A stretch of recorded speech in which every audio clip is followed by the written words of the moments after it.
ሰላም ተወዳጆች እንደምን አላችሁ? ዛሬ ደግሞ በሌላ ፕሮግራም ወደፊታችሁ ብቅ ብያለሁኝ። ፓስተር ብርሃኑ ነኝ። እንግዲህ ፍቅር በተለያዩ ግንኙነቶች ውስጥ ይህንን እያየን ነው የምንገኘው። በመጀመሪያ የግንኙነቶች ሁሉ ጀማሪ እና መገኛ የሆነው እግዚአብሔር ለኛ ያለውን ፍቅር ተመልክተናል። ከዛ ደግሞ የኛን ፍቅር ለእግዚአብሔር ያለን ፍቅር እንዴት እንደሚያድግ እነዚህን ሁሉ እያየን ነበር። ዛሬ ደግሞ የምንመለከተው ፍቅር በትዳር ውስጥ፣ ይሄ እንግዲህ ሆሪዞንታል ነው ማለት ነው። የኛ ፍቅር ለእግዚአብሔር ነበረ ባለፈው ያየነው። አሁን ደግሞ የኛ ፍቅር ለተለያዩ ግንኙነቶች ማለት ነው። ፍቅር በትዳር ውስጥ፣ ፍቅር በቤተሰብ ውስጥ፣ ፍቅር በጓደኝነት ውስጥ እያልን የምንመለከተው ይሆናል ማለት ነው። ስለዚህ ፍቅር በትዳር ውስጥ፣ ትዳር እንግዲህ ብዙ መውደቅ፣ ብዙ መነሳት፣ ብዙ አይነት ችግር የሚገጥመው እንደሆነ እንመለከታለን። በተለይ በዘመናችን ትዳርን ስንመለከት ብዙ አደጋ ላይ እንዳለ የምንመለከትበት የተረጋገጠ፣ በተለይም ደግሞ በምድራችንና ደግሞ በምንኖርበት በዚህ አገር ላይ ብዙ የቤተሰብ መፍረስ፣ ፍቺዎች የሚሆኑበት ግንኙነት እንደሆነ ትዳር እንመለከታለን። ስለዚህ አደጋው እንዴት ይቀንስ፣ ደግሞም የክርስቲያን ቤት፣ የክርስቲያን ትዳር እንዴት እስከ መጨረሻው ድረስ መጀመሪያ በጋብቻ ወደዚህ ህይወቱ እስከ መግባታችን በፊት እስከ መጨረሻ ድረስ አልለየውም አልለያትም ብለን የገባነው ያ ቃል ኪዳን ሁሉ አለና ያ ቃል ኪዳን እስከ መጨረሻው እንዴት ይዝለቅ እና እግዚአብሔር፣ አሁንም ደግሜ የማነሳው ነገር የኛ አምላክ ነው። እግዚአብሔር የኛ ፈጣሪ ነው። የኛ መገኛ እግዚአብሔር ነው። እግዚአብሔር እኛን ወዶናል። እግዚአብሔር ለኛ ያለው ፍቅር እጅግ ጥልቅ የሆነ፣ እጅግ ውቅያኖስ የበዛ፣ የማያልቅ፣ በዘላለም ላይ የተመሰረተ ዘላለማዊ የሆነ ፍቅር እንደሆነ ባለፈው ተመልክተናል። ስለዚህ ትዳርን እግዚአብሔር ለሰው ሲሰጥ የሱን ፍቅር አሁንም በእኛ ውስጥ ሼር አድርጓል፣ በእኛ ውስጥ አፍስሷል። የመጀመሪያው እግዚአብሔር ቤት ወይንም ደግሞ የመጀመሪያውን ትዳር እግዚአብሔር ሲሰራ አዳምና ሔዋንን ከመስራቱ በፊት በመጀመሪያ እግዚአብሔር አዳምን ነው የፈጠረው። ስለዚህ በትዳር ውስጥ ለባለ ትዳሮች ይሄ የትዳር ስርዓት ሊጣረስ አይገባም። ሚስት አስቀድማ ግንኙነቷ ከእግዚአብሔር ጋር ሊሆን ይገባል። ወደ ላይ ያለው ግንኙነቷ እጅግ ስትሮንግ ሊሆን ይገባል። ባልም እንደዚሁ ከእግዚአብሔር ጋር የመጀመሪያው ግንኙነታችን የሚጀምረው ወደ ጎን ሳይሆን ወይም ከሚስታችን ከባላችን ጋር ሳይሆን ከእግዚአብሔር ጋር ነው። ስለዚህ ከእግዚአብሔር ጋር ያለው ህይወት፣ ግንኙነት፣ ፍቅር ስትሮንግ ከሆነ ባል ሚስቱን የሚወድበት ፓወር ያገኛል። ሚስቱን የሚወድበት የሆነ ኢነርጂ ያገኛል፣ ሶርስ ያገኛል። ከየት ቢባል ከራሱ ከእግዚአብሔር ማለት ነው።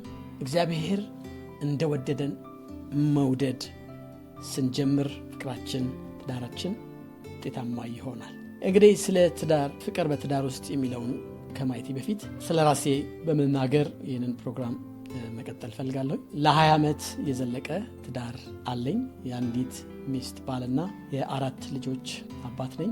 እንግዲህ እኔ እግዚአብሔር ወደ እኔ ከመጣ በኋላ ኢየሱስ ክርስቶስን ካገኘው በኋላ ለእግዚአብሔር መኖር፣ እግዚአብሔርን መውደድ ከትንሽነቴ ጀምሮ ማለት ነው፣ ከሰንበት ክፍል ትምህርት ቤት ጀምሮ እስከ ዛሬው ቀን ድረስ ጌታን እወደዋለሁኝ።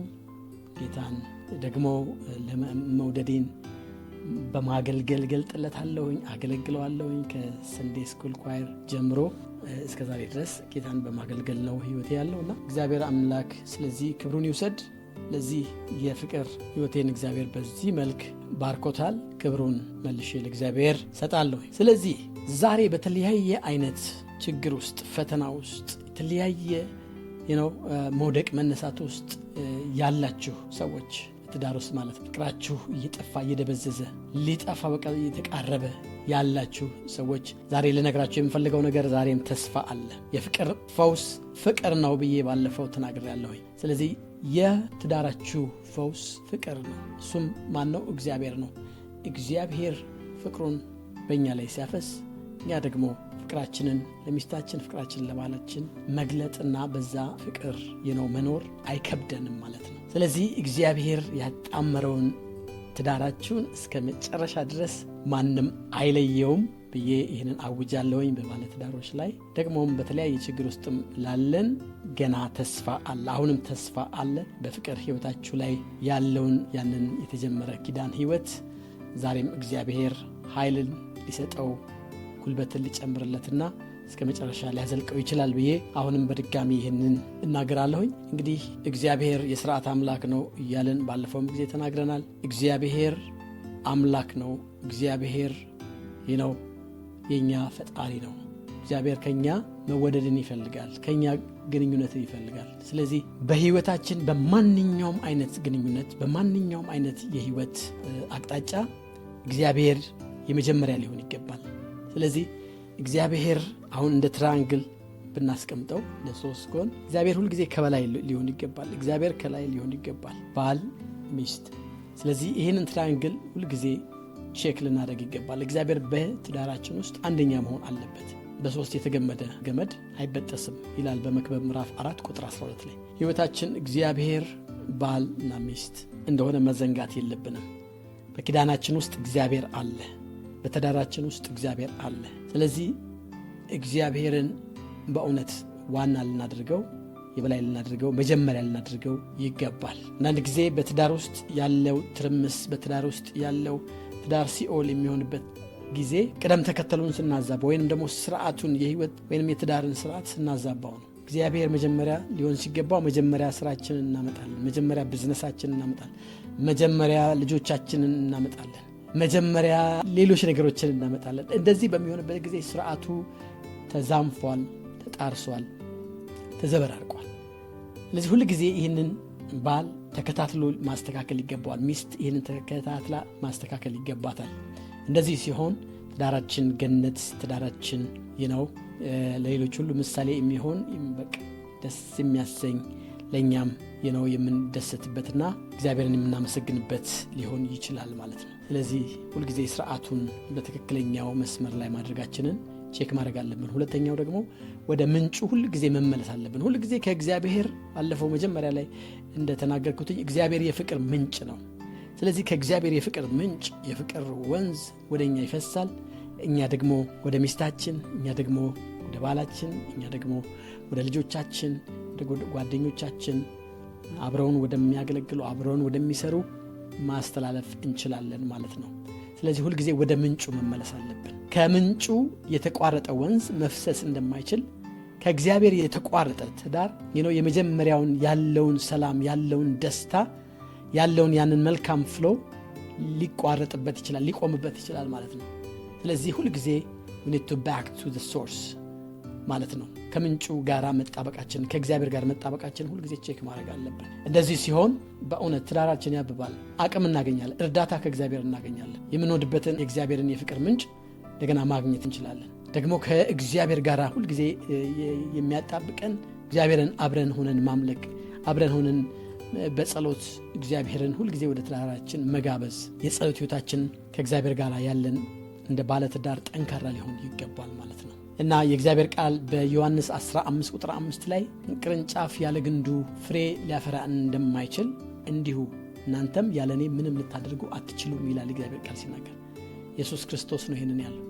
ስለዚህ ያለ ክርስቶስ ምንም ልናደርጋ ይሄ ቃል በትዳራችን ውስጥ ይሰራል። ያለ ክርስቶስ መገኘት፣ ያለ ክርስቶስ የትዳር ህይወታችንን ሰክሰስ አሁንም ልናስብ አንችልም። ስለዚህ ሁልጊዜ ክርስቶስን ልንጋብዘው ይገባል። ሁልጊዜ እሱ እንዲረዳን፣ የእሱ አቅም እንዲያገኘን እና የእሱ እርዳታ ከኛ ጋር እንዲሆን ሁልጊዜ ቼክ ማድረግ አለብን። ሌላው በቤት ውስጥ ወይም በትዳር ውስጥ እግዚአብሔር የሰጠን ስርዓት የመጨረሻው ይሆናል። ይሄኛው በኤፌሶን ምዕራፍ 5 ቁጥር 25 ላይ ይሄ የትዳር ንድፍ ነው ወይንም ደግሞ ዲዛይን ነው።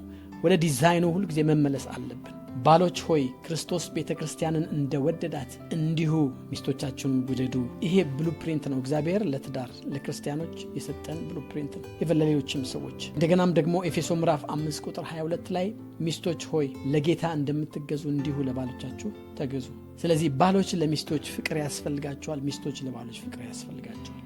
አንዳችን ለአንዳችን የሆነ የስልጣን ሽሚያ ሳይሆን ነገር ግን ሰሚት ማድረግ፣ ራሳችንን በፍቅር በፈቃድ ማቅረብ፣ ሰሚት ማድረግ እና ደግሞም ክርስቶስን ሁልጊዜ እንዲረዳን ክርስቶስን ያነገሰ ዋና ያደረገ ትዳር ሊኖር ይገባል ማለት ነው። ይህንን ብዬ ልጨርስ እፈልጋለሁ። ቲሞቲ ኬለር የሚባል መንፈሳዊ ሰው ሲናገር ምን አለ? ትዳር የእግዚአብሔርን ፍቅር ለማሳየት የተነደፈ ቃል ኪዳን ነው። እግዚአብሔርን በህይወታችን እንድናሳይ በትዳራችን እንድናሳይ እግዚአብሔር ይፈልጋል ማለት ነው። ስለዚህ እግዚአብሔር እንዲታይ ከፈለግን ይህንን ቃል ኪዳን በመጠበቅና እግዚአብሔርን በማክበር ሪሊ ለሌሎች ይህንን ምሳሌ ልናሳይ ይገባል። ይሄ እንግዲህ ንድፉ ነው፣ ይሄ ብሉፕሪንቱ ነው ወይንም ደግሞ ዲዛይኑ ነው። ሁልጊዜ ይህንን ቼክ ማድረግ ክርስቶስ ባል፣ ሚስት፣ ልጆችም ካሉ ልጆች ቀጥላል ማለት ነው። ስለዚህ ይህንን ኦርደር ሁልጊዜ እንድንጠብቅ ዛሬ አደራ ማለት ፈልጋለሁኝ። እንደዚህ ሲሆን ትዳራችን እስከ መጨረሻ የሚጸና የሚዘልቅ ይሆናል። እግዚአብሔር አምላክ ይባርካችሁ። ሰላም።